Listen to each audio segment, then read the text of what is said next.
Alright, so we're back with part two of this reaction. If you didn't see part one, go watch that. This girl's talking about her upbringing, where she was pretty much initiated into witchcraft and was serving the kingdom of darkness, the kingdom of evil. She has a lot of interesting experiences. So let's get right into it. She's going to start talking about her specific initiation at the age of 8. Let me share with you how my grandmother initiated me now at 8, and how later I met with these celebrities, and how my life made a U-turn in the kingdom of darkness. Yes. Oh, I just thank God for salvation. So at around 7, my my grandmother one time during the full moon festival, she would be out of the house, leaving me and my brother and my cousins. And then we would be wondering, where do they go? They would tell us, you stay here, we are coming. She would go for like 2 hours or 3 hours, go around 11 to midnight, past midnight. So Past sometimes we midnight. would wait and feel so tired, and they tell us, if you feel so tired, go and sleep. Now, this particular day, is sorry, during the full moon, the witches have the full moon festival, because that's where they are stealing destinies that belong to the children of God through witchcraft. And my grandmother was that person who had stolen the destinies of the people in that village. Imagine making enslaving people and making them to work in her farm, and robbing them of their finances. All right, because I was like, is she going to explain what she means by stealing destinies and stuff like that? Because she's essentially saying that these people had their own trajectory inside their life, and that the grandma was like, nah, fuck where you said you wanted to go. I'ma make you work for me, nigga. Now, of course, there was some type of open door inside their life that allowed this to happen, but yeah, this is wild. You know what I'm saying? All things are divinely guided, but that's still wild. I ain't even gonna lie. Like, what? She said, yeah, you was gonna be the next king of Africa. Yeah, nah, you're gonna work inside my farm. Come to my garden. What you talking about? It's wild. And they can't take their children to good schools, and robbing them of their finances, and they can't take their children to good schools and all that. So she was robbing their destinies. So now, Wow. that's why the Bible says we should suffer no witch among us, because when they are there to destroy people's lives. They destroy Yeah, generations. the evil witches, So yeah. Wow. my grandmother had summoned this full moon with another friend of hers who was also a witch. And one thing I noticed about people who are in the kingdom of darkness, they are very selective with friends. They don't just befriend anyone. Yeah. They befriend people who are in the same circle, and people who are doing the same mission Yeah. with them. Because It's kind of like if you're not an evil person, but you're very aware of your own energy and your own spirit, you're not going to be cool with just anybody. The evil people know this too. Come on now. they don't have friends like that. They only meet for missions, because they don't trust anybody. They Yeah. don't even trust themselves. Yeah. So Yeah. Wow. they only meet when they are going to fulfill a mission.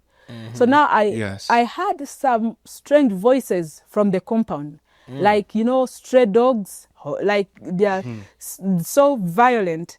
And being the eldest among, we were about 5. So me, my brother, and my little cousins, 3 of them. I went and peeped, and when I peeped, I saw my grandmother. During that time, her back is bent. But now, this time, she's standing very straight with the other old woman. They are all straight, and they are running. They are running around the moonlight very fast. Okay, doing a little Hey, I ritual, ain't told it? my siblings, I told them, come and see. Grandmother is running very fast. For me, I thought it was a race because I was young. I told them, and grandmother is winning. She's winning because she was Nah, I just peeped. She thought they was racing. That's hilarious, yo. I'm dead. running. You could not imagine. This is an old woman during Yeah. that time, the one who can't even stand straight. So Wow. as we started peeping now, we pushed the door accidentally, slowly, and now we found ourselves out.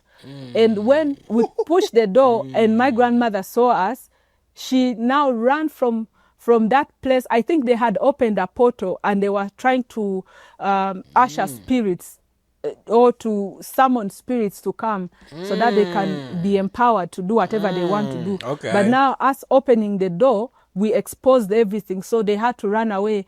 And my grandmother, in running away, at a certain point she disappeared and we could not see her.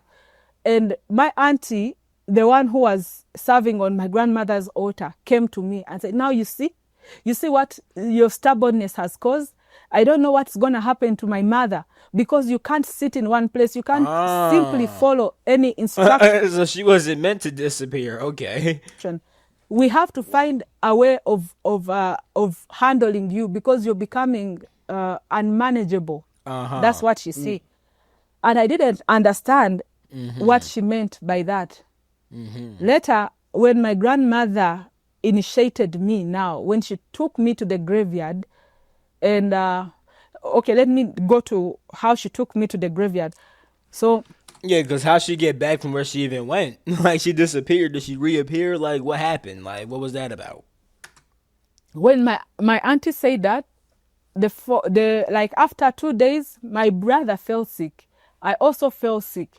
What I didn't understand, that these sicknesses are also created by these people in the kingdom of darkness. They So she made them sick? can just send a spell onto somebody and the person just begins to feel sick when they are not actually sick, but they have all the signs and symptoms of the sickness. So all of a sudden, me and my brother, we are throwing up, we are having fevers, we are not okay. My grandmother knows that we are not sick. It's just a spell. She's not taking us to hospital. All she's doing is to give us herbs. So we're not going to find out where her grandmother went and the disappearance. And she's just back now. So we know. Okay. All right. So now what happened is she wanted to create a situation where they can send my brother to town and then rush to initiate me into the kingdom of darkness, take me deeper into serving Satan. So now, So that's what that was about. It's like, okay, let's make them sick. So that her brother is going to get sent to town and going to initiate. I think there could have been a better way to, like, get her initiated now. But if that's how you got to do it, you know what I'm saying? I mean, shit, niggas are evil. They probably enjoyed her being sick, too. Yeah, she can't sit the fuck down, and now she's throwing up. Nigga. Evil ass nigga. What you talking about, nigga? when my dad got a phone call that me and my brother were not feeling well, he decided to come and pick us so that he can take us to town. But when my grandmother found out that my dad was on his way to take us to town, she undid what she had done to me, and I felt much better, and my brother remained sick. So when my dad arrived, grandmother said, this one is now much better. He is the one that you need to take to hospital. So, did she get fined because she got initiated into witchcraft, or did she get fined because they took the spell off of her but not him, so that way the dad could pick him up and now she's alone and they could do the witchcraft on her? Think it's that second one. And I wanted to also go with daddy because I wasn't comfortable with my grandmother after seeing her running around the moonlight and disappearing, and my aunt is shouting at me. So I'm not comfortable. But when my dad saw that I'm much better compared to my brother, he said, you can stay. Let me take your brother to hospital. I'll come back and pick you at the end of the holidays. Again, Why didn't you tell your dad what you saw? Yeah. The witchcraft, I could see things, but when I want to share what I have seen, something would hold my Yeah, she been mentioned that too. She been mentioned that. I ain't gonna lie, I forgot. tongue.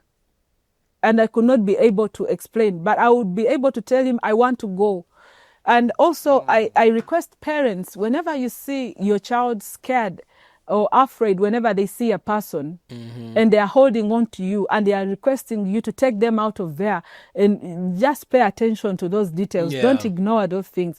if my parents had paid attention to my cry for help, they would have saved me from that whole situation. Yeah. But because they were busy parents looking for money, you know, when you're crying and telling them, I want to go with you, they think you're just throwing a tantrum. Yeah. They don't know that you're crying for help. Yeah. They were not paying attention to the fact that I would wake up at night screaming, and they'll say, it's just another dream. It's okay. It's okay. Instead of praying for. How could they even think that when they know what y'all family get into? It's kind of wild. That's kind of wild. Me, they will say, you can go and sleep. It's just a dream, you know.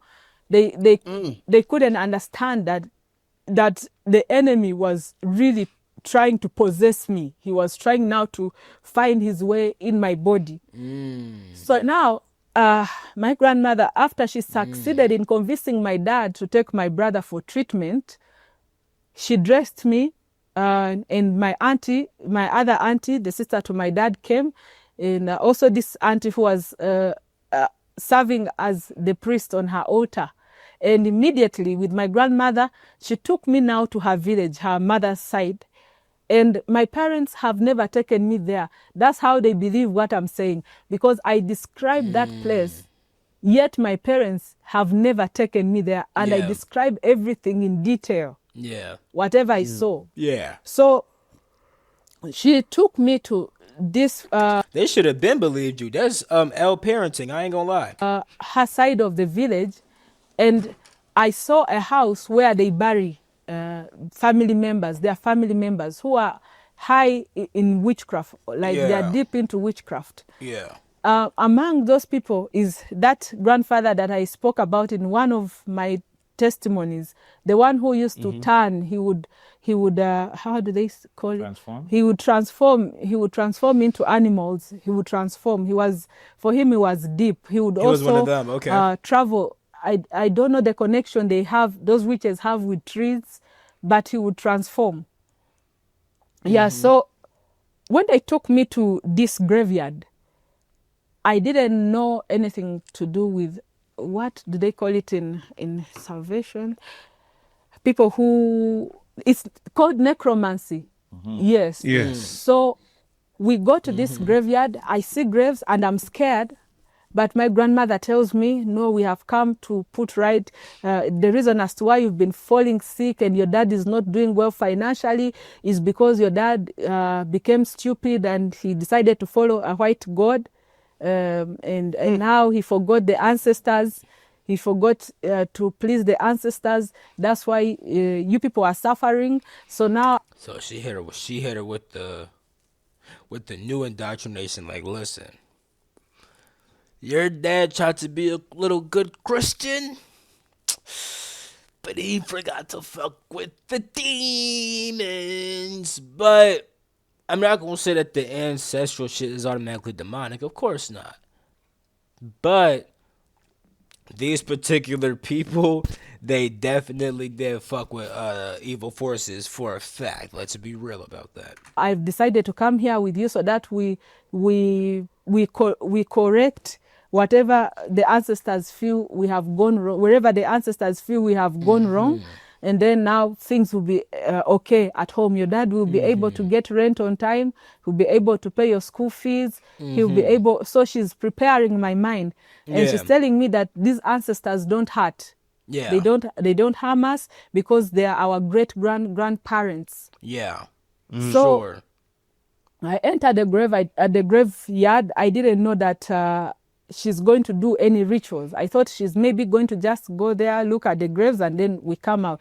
So she's holding my hand. Yeah, no. We enter into the graveyard. They built a house and they buried people inside that house. So there are corridors where you pass. Those who want to put flowers on the graves, put flowers there. Those who want whatever they want to do there. It's the tradition. So it's Ugandan Yeah.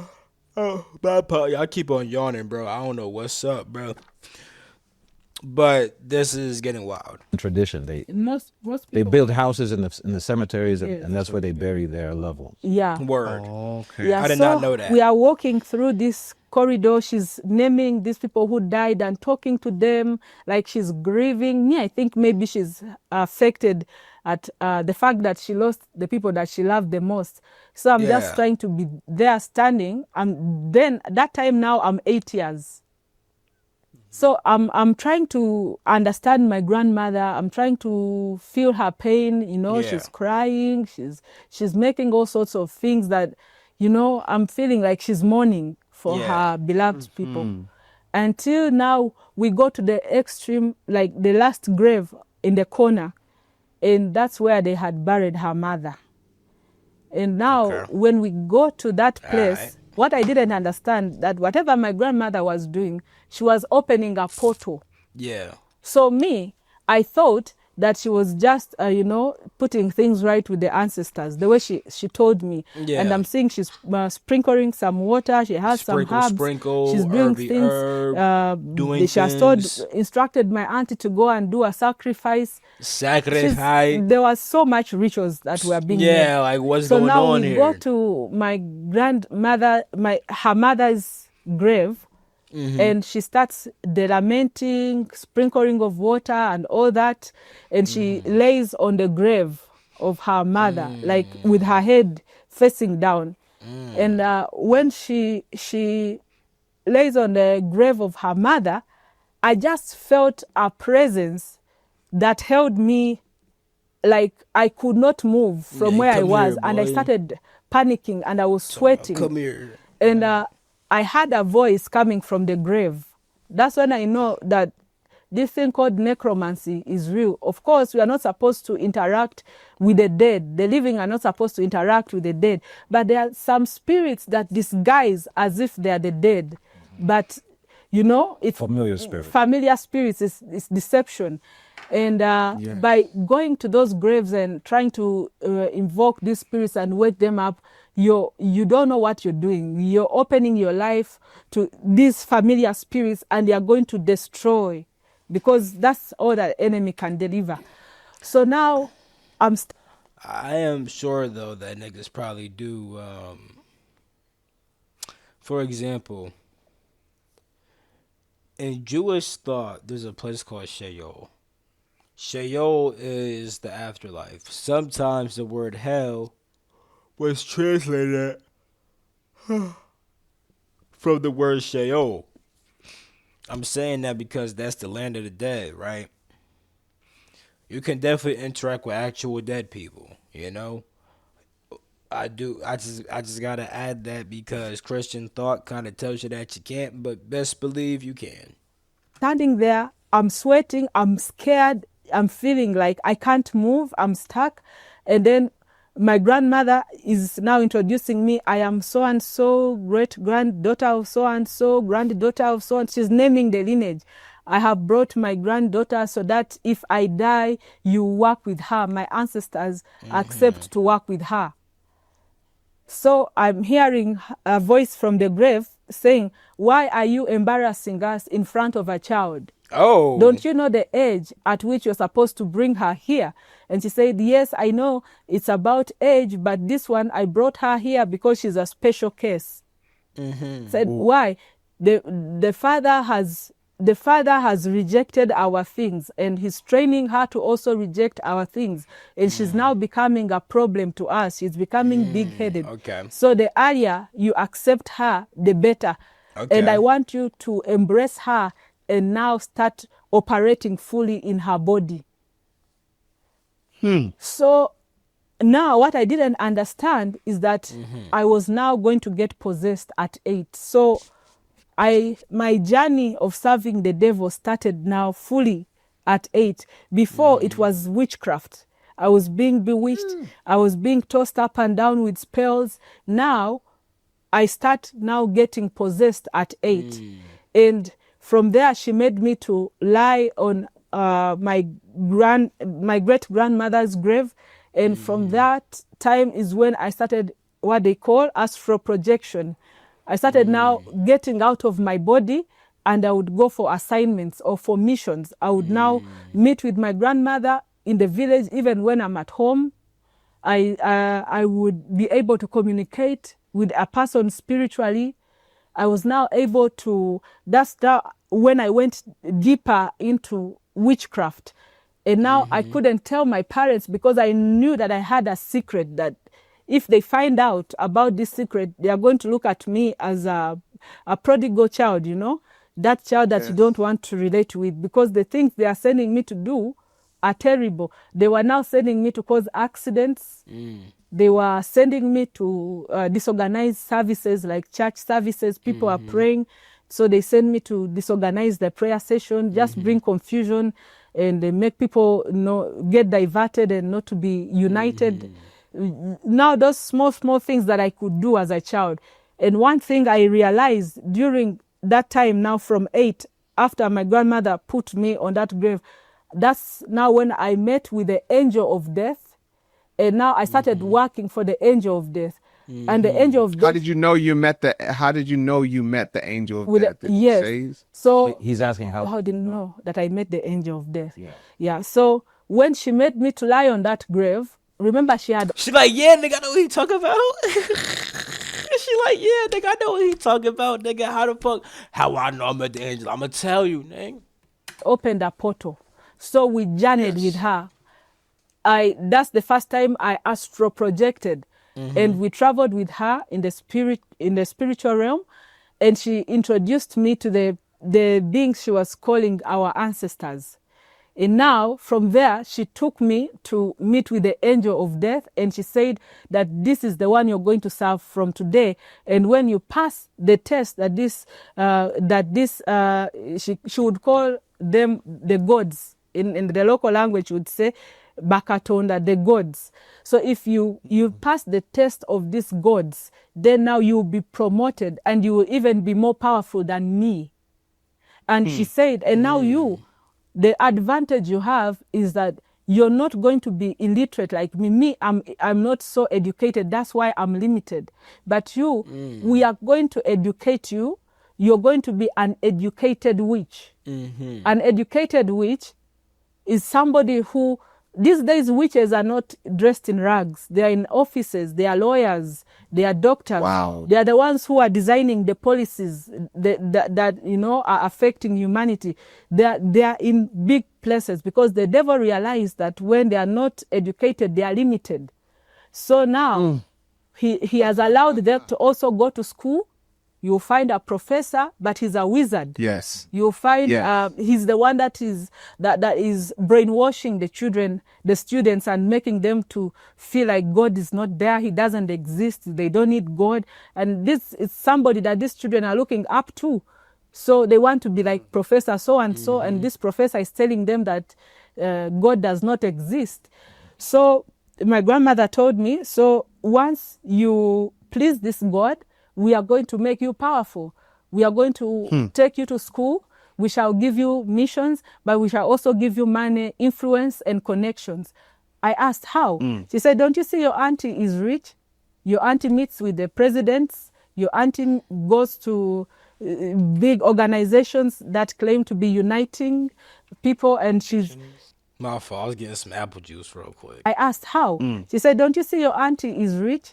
Your auntie meets with the presidents. Your auntie goes to big organizations that claim to be uniting people, and she's the nations. And she said that your auntie is also working for a big health organization, global, and Wow. and she's being honored and given awards. And she's the head of reproductive health Uganda. She was by then. So I said, okay, so what do you people want me to do? Then she said, you will not go ahead of yourself. First finish this task. And when you finish this task, we will know that you're not going to let us down like your dad. So now that's how I meet the angel of death. And surprisingly, what Nollywood or Hollywood shows us about the angel of death is a lie. What people don't understand is that when God was creating these fallen angels, he created them perfectly until they allowed iniquity. So to destroy them. When we are talking about Satan, people will be expecting to see an ugly being, with ugly nails, ugly everything, Looking like a bull Yeah. with the horns. Yes. Mhm. What people don't understand is that Satan is one of the most beautiful angels that God had ever created physically, in his physical appearance, created with all the precious stones, meaning he doesn't need a designer or a makeup artist. And LOL. he was created with all the musical instruments inbuilt. He doesn't need anyone to play a keyboard for him or a drum or to play a guitar when he's performing. Everything is wired inside him. So all he has to do is to open his mouth, and the sound that comes out of him is accompanied with all the balanced musical instruments, those that we know and those that we don't know, because he had been created to be a worshiper and to bring the presence of God to all creation, so that all creation can get to witness God through his ministry. And now he allowed himself to be corrupted, and because of that, God has rejected him with all his giftings. So what people think when we talk about Satan, they think this is a black being as full, with a mouth full of blood. They think that they are going to see this guy. Of course, sometimes he can show the horns, but this is what the devil wants people to see. He doesn't want people to know that he disguises as an angel of light. Where people don't expect him to be is where he is. He's in the clubs where people think that they're having fun. That is where he is. He knows how to position himself in places where people don't expect him to be. Mm-hmm. People think that where they are going to have fun. But what they don't know is that they are going to be sacrificed during these rituals that are being performed in these satanic concerts. They don't understand. They don't know that this being that these secular artists are claiming to have sold their souls to was a worshiper, and he knows how to transport a presence, and they don't understand that music is transport. So they can use music to transport a presence and to transport spirits. So even my grandmother, when she wanted to transport spirits, there are certain songs she would sing, and it is a sure deal a spirit had to show up, because spirits want to be praised. Wow. Spirits want to be, they want to be worshipped, they want to be adored. Satan also had that desire. He wanted to take the Damn, my ear just rang. she spit some shit. My ear just rang. What the fuck? position of God. He wanted to be the one to be worshipped. He became corrupted. Instead of he worshiping God, he wanted things to be vice versa. He wanted to turn creation against God. So that's why he couldn't stay in heaven. Yeah, so my grandmother took me to this angel of death. Also, let me describe him slowly so that people can understand. When you're praying for somebody in hospital, you know what exactly you're dealing with. This angel of death has a tendency, when he comes to take a life, you can feel that presence. Especially when somebody is about to die, you can feel that presence. It fills the room. You can feel like, no, something is not right. If I'm from the time I got delivered, God has also been using me to stop certain accidents from happening. Like I would be in a place and I feel that presence, and I know the angel of death has come and he wants to steal. He wants to collect some life. He wants to get energy here, because he wants, what he takes is not, mostly people think that what these fallen angels are interested in is blood. What they are interested in is what is in the blood. And the Bible says that the life of the flesh is in the blood. So they come to take life. The energy that is making somebody to be alive, to walk, to work, to talk, to have dominion here. So that is what they are targeting, and that is in life. It's in blood. That's why for Jesus to give us life, he had to shed his blood. So we did not get the blood and collect it in a container as a body of Christ and say, now this is what we are surviving on. What we took is that power that was in his blood. That power is what is keeping us alive. So even them, why they target children is because children have a big lifespan. God has created you, and he knows that you're supposed to live for this period of time. And in that period of time, you have a purpose, you have an assignment. And there is so much that you have to do, and there are many destinies that are depending on you. some people are waiting for you to get to where you are supposed to be so that their lives can be saved. Someone's daughter is waiting to go to school because God is going to raise somebody who will have the desire to do charity or, educate people for free. So there are destinies that are attached to life. So what the angel of death is coming for is that power. It's beyond the blood pouring on the floor. That's why they say that the devil is collecting blood. You see the blood there. But what he's actually collecting is the energy, the power that is in that life. Life force. That life force. Life yes. force. So Life force. But nah, I'm gonna end this video right here. We 30 minutes in, or 30 minutes into this video. It's officially an hour into here. When we get back, bro, I'll probably start it around Erica causing accidents, or yeah, I feel like we don't gotta watch these parts right here. Maybe the Angel of Death record with celebrities, but then Erica causing accidents. Definitely want to see that and everything else that follows after that shit. So, yeah, I'll be ending the video right here. I love you all. Catch my next video. Peace, the freak out.